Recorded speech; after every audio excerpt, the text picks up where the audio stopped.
former Turkey Leg Hut co-owner Lindell Lynn Price is accused of orchestrating this scheme and paying others to start that fire. He was arrested yesterday, according to a source, after he left his girlfriend's house in the Katy area. And when they took him into custody, that source says he was in tears. Take a look at this surveillance video from back in June of 2020. You can see it's at the Bar 5015 in the Museum District almost 5 years ago now. Those masked men can be seen pouring fluids around the bar on Alameda before it went up in flames.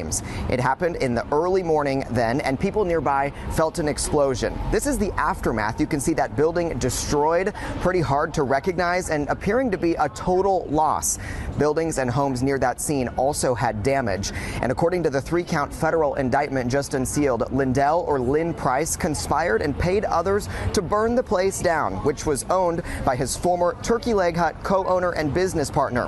Armani Williams and John Lee Price, who is not related to Lynn, according to his attorney, allegedly bought gasoline, gas cans, and face coverings at a truck stop.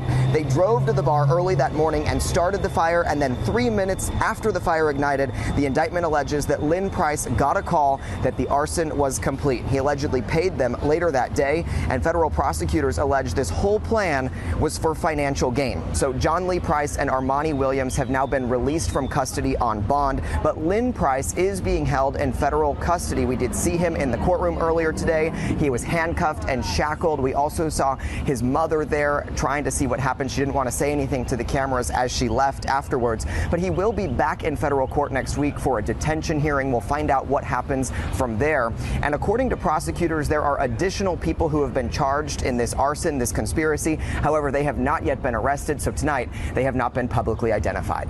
We're live downtown. I'm Bryce Newberry, KPRC 2 News. All right, Bryce, thank you.